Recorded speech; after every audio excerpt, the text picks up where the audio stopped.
خب امروز رسیدیم به سیمای دیگری از سیمای بانوان بزرگوار صدر اسلام، شخصیتی که بسیار ارزشمنده و بسیار قابل اهمیت است. مثل همه بزرگواران، همه انسان ها نزد پروردگار دارای ارزش هستند، به ویژه زمانی که ایمان میارن، بندگی اون رو انجام میدن و در دایره نور قرار میگیرن.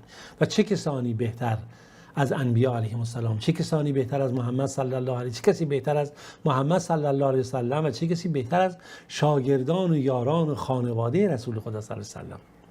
بله، امروز داستان بانوی بزرگوار دیگری رو میخونیم به نام صعبه بنت حضرمی. صعبه بنت حضرمی. داشته باشید این اسامی میگم شاید برای ماها به خاطر عدم آشنایی با تاریخ، بارها گفتم، خیلی ناآشنا باشه و این زنان بزرگوار از اهمیت خیلی زیادی بهره مندن. یا کنید صعبه هم همسر ابو سفیان بوده، هم همسر عبیدالله بوده، مادر طلحه. خوب مسئله رو داشته باشید، خیلی مهمه. ببینید چگونه هست. میخوام از حضرموت به کعبه بریم. یا کنید ممکنه این جوان قریشی رو همه شما بشناسید، کسی که پیامبر در مورد ایشون بشارت به بهشت داده. مگه میشه کسی ایشون رو نشناسه؟ پیامبر میگه هر کی میخواد به شهیدی نگاه کنه که بر روی دو پای خودش داره راه میره، شهیدی که روی دو پای خودش راه میره، باید به طلحه ابن عبیدالله نگاه بکنه. ما الان نگاه میکنیم به زندگی و سیرت مادر طلحه ابن عبیدالله. ببینیم مادر طلحه کی هست. ببینیم خوب، خیلی نکته نگاه کنیم. صعبه دختر حضرمی هست. قبل از اینکه ما بخوایم صعبه رو بشناسیم، باید حضرمی رو بشناسیم، ببینیم ایشون کی هست. حضرمی نسبش برمیگرده به حضرالموت. حضرالموت سرزمینی در یمن. خب ایشون در واقع کی؟ عبدالله ابن عماد هست. عبدالله ابن عماد هست که از حضرموت به مکه چکار میکنه؟ مهاجرت میکنه و زندگی میکنه. در مکه میاد با بنی امیه، بالاخره هم پیمان هم دوستی میبنده و تحت حمایت اونها زندگی میکنه و پیمان میبنده با حرب ابن امیه، پدر ابو سفیان. با پدر ابو سفیان پیمان میبنده، تحت حمایت اون قرار میگیره. خب عبدالله حضرمی 3 تا فرزند داره. یکی علا ابن حضرمی هست که صحابه مشهور پیامبر هست. یکی عامر ابن حضرمی هست که در روز جنگ بدر کشته شد، کافر بود متاسفانه. و یکی عمرو ابن حضرمی هست که این هم اولین کسی است که از مشرکان به دست مسلمانان کشته میشه. پس از 3 پسرش فقط یکی مسلمان میشه، علا ابن حضرمی که صحابه پیامبره. و نکته دیگری، حتی اولین مالی که در اسلام مصادره شد بعد از این کشته شده این چیز شد، مال همین پسرش عمرو ابن حضرمی بود. و خب این اصلا بعضی اون سبب جنگی میدونن که جنگ بدر کبرا رو میگن نتیجه اون میدونن. اما دختری ایشون داره به نام صعبه بنت حضرمی که مادر طلحه هست. خوب نگاه کنید داستان صعبه و ابو سفیان چیه. صعبه همسر ابو سفیان هست، ابو سفیان ابن حرب، پدر معاویه، همسر هند. و هند دختر عتبه. پس میشه اینجا چی؟ اصطلاحاً ما تو فارسی میگیم هووی صعبه هست. و خب براش خیلی سخت بوده وقتی که خب میدیده که هوویی داره، حالا شرایط زنانگی و اون چیزهایی که بود بالاخره در عصر جاهلیت، خیلی اصرار میکنه که ابو سفیان اون رو طلاق بده. حالا شاید ازدواج ابو سفیان به خاطر این بوده که پدر مثلا ابو سفیان کسی بوده که حمایت کرده این حضرمی رو، پدر صعبه رو. در هر صورت اینقدر اصرار میکنه تا ابو سفیان اون رو طلاق بده. و خب به خاطر این ابو سفیان همیشه پشیمان بود و ناراحت بود، چرا که صعبه رو هم دوست داشت و حتی اشعاری هم در مورد این آورده، در محبت و شعر و عشق و علاقه‌ای که نسبت بالاخره به صعبه داشته و ابراز میکنه. اما بعد از اینکه صعبه ابو سفیان طلاقش میده، بعد از مدتی عبیدالله ابن عثمان تیمی این رو ازدواج میکنه. عبیدالله ابن عثمان تیمی. خداوند بهش یک فرزندی میده به نام طلحه و برادران اون رو خداوند روزیش میکنه. چند فرزند از اون به دنیا میاره که داستان دیگه طلحه برای همه ما روشنه و این شهید زنده. خب طبیعیه که طلحه جزو اولین کسانی که اسلام رو میپذیره و در میدان اسلام قرار میگیره، جزو سابقین اولین هست، یکی از قهرمانان نادر و مبارز جهان اسلام هست.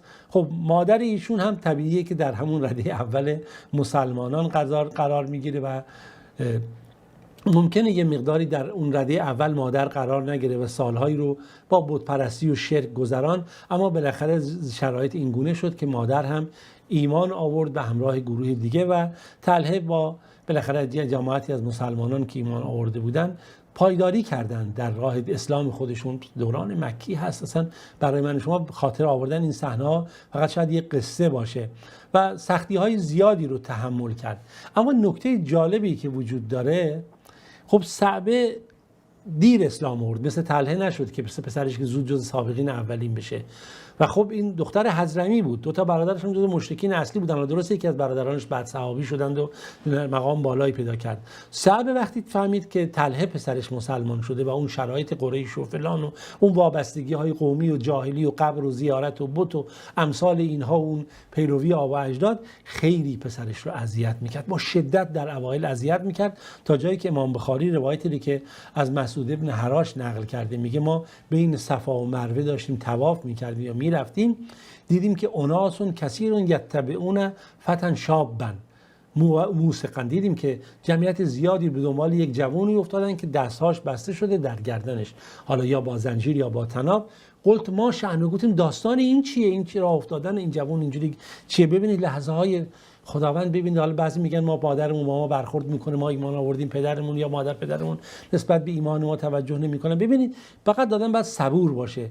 مردم گفتن این طلحه ابن عبیدالله سبع دین آبا اجدادش خارج شده، مرتد شده، کافر شده، بیدین شده. و امرأتون وراءه تدمدمو و تغضب علیه، یعنی مادری که اون زنی که پشت سرشه اون بهش خشم میکنه، اذیت آزارش میکنه، فحشش میده، شکنجهش میده. اون کیه؟ میگه پرسیدم، گفتن این صعبه بنت حضرمی مادرش هست. اما بالاخره زندگی که اینجوری نیست، زمان گذشت و بالاخره این سختی ها هم تمام شد بعد از مدتی و خداوند این گونه کرد که صعبه هم اسلام رو پذیرفت و بالاخره به صف زنان مؤمن مسلمان ملحق شد و اسلامش رو علنی کرد و ایشون هم هجرت کرد به مدینه و هجرت به سوی خدا رسول رو برگزید بر هر آنچه که بالاخره در این دایره هجرت و حقیقت بود و این ایمان در زندگی ایشون اومد و بالاخره ام طلحه هم مسلمان شد. امام نووی نقل میکنه انه اسلمت و هاجرت رضی الله عنها، مادر طلحه مسلمان شد و ایشون هم هجرت کرد و خب در هجرت صعبه ما میبینیم تا مدینه بالاخره این سایه های ایمان و این رازی که بین مسلمانان در این حقیقت اسلام هست و این خیری که طلحه داره و امثال اونها، همه این مواردی که میشه بهش ما توجه بکنیم. مثلا در مورد طلحه که دیگه چه میشه گفت سخن، ایشون در جنگ احد پیامبر میگن صحابه طلحة الخیر، در غزوه ذات اسیره ایشون طلحة الفیاض هست، در روز حنین طلحة الجود هست و اینها همه برکات خیریه که پیامبر نسبت به طلحه داره به خاطر قهرمانیش، مبارزش، نیکی، تا اینکه رسول خدا صلی الله علیه و آله مرد از دنیا ره به رفیق اعلی ملحق شد ایشون و در حالی که از طلحه و ام طلحه راضی بود. در هر صورت صعبه زندگی کرد در عهد خلفای راشدین و خداوند عزوجل رو عبادت میکرد، برنامه دینی و بندگی خودشو داشت و خب یک نکته خیلی جالبی در تاریخ دورانی که حضرت عثمان رضی الله عنه توسط شورشیان و منافقینی که اومده بودن بالاخره مدینه رو محاصره کردن نقل شده، میگه وقتی که خیلی سخت شده بود این حلقه محاصره بر ایشون، شرایط خیلی فتنه بود دیگه. امام بخاری نقل میکنه در کتاب تاریخ صغیر از عبدالله بن رافع که ایشون نقل میکنه که از مادرش، که مادرش گفت که خرجت صعبه بنت حضرمی، اینجا مادر طلحه اومد بیرون و سمعت بوده تقول لابنها طلحه و پسرش گفت اون چیزی شنیده بود که عثمان امروز در شرایط سختیه، کاش که شماها برید حمایتش بکنید و کاری بکنید که از این شرایط خارج بشه. یا ابن اسیر حتی نقل فلولا کلمت فی حتی یرد انو، برید صحبت بکنید با اینها شاید بتونید جلوی این رو بگیرید. حالا این نشون میده که انسان بی تفاوتی نبوده، انسانی بوده که مسئولیت‌ها، هویت‌های اجتماعی دینی خودش رو درک می‌کرده. طلحه هم نسبت به مادر خودش بسیار خیر و نیکی داشت، تا جایی که میتونست به مادرش کمک میکرد، حتی اینکه از دخترای خودش رو به نام صعبه به نام مادرش مینامه، به خاطر اینکه حتی یاد مادرش نقل شده باشه. نقل میکنن یه اعرابی اومد، یک بیابان عربی مسلمانی اومد که یک اومد پیش پیامبر، پیش طلحه، ازش خواست کمک کنه، گفت نیا که من فامیل مادرتم فلان، به من کمک بکن مثلا به خاطر صله رحم و اینهایی که بین ما وجود داره. خب یک زمینی بود که طلحه داده بود به عثمان به عنوان خلیفه یا هر چی بود در اون موقع، گفت میخوای همین زمین رو بردار. یه زمینی بود که از عثمان گرفته بود، گفت میخوای این زمین رو بردار، یعنی میخوای من به عثمان بفروشم این زمین رو دوباره و پولش رو به تو بدم. 300,000 میگن درهم بودش، یعنی 300,000 بود، حالا من نمیدونم درهم یا دینار اینجا نیورده، منم تو ذهنم هم نیستش. اون اعرابی گفت نه پولش رو به من بده و ایشون به حضرت عثمان اون زمین رو فروخت و این پول رو گرفت و به اون داد. این نشون بخشش میده، نگاه بخششش و نگاه بحث صله رحم فامیلی که در این مورد نقل شده. و در مورد وفات صعب بنت حضرمی بعد از خلافت عثمان خبر دقیقی نیامده، اما ایشون ظاهرا بعد از خلافت حضرت عثمان از دنیا میره. نکته‌ای که برای من اهمیت داره این تصاویر و صحنه‌ها رو لحظه‌ها رو داشته باشید. میخوام یادآوری بکنم برای دختران و پسرانی که به ویژه در این ایام ایمان میارن و خانواده هاشون متاسفانه در شرک و خرافات و اوهام هستن، یک لحظه به یاد یاران رسول خدا صلی الله علیه و آله بیفتید. اونها بدترین سختی ها و شکنجه ها رو دیدن. همین داستان طلحه شهید زنده‌ای که پیامبر خدا صلی الله علیه و آله نقل می‌کنه، طلحه ابن عبیدالله، ببینید مادر باهاش چه میکنه، صعبه. اما صبر و پایداری و خیرخواهی سبب میشه همین مادر هم مسلمان بشه، همین هم جزو بانوان صدر اسلام بشه و شخصیت هایی که پیامبر توجه کرد و پیامبر از این دنیا رفت در حالی که از اینها راضی بود. پس ببینید باید صبر و تحمل داشته باشیم، اندکی حداقل بتونیم خودمون و هویت خودمون رو حفظ بکنیم تا از خیر و برکت و رحمتی که خدا نصیب ما کرده بهره مند بشیم. خب شما عزیزان به خدای بزرگ میسپارم تا درس دیگه و صحابی دیگه در پناه خدا باشید. خدا یار و نگهدارتون باشه.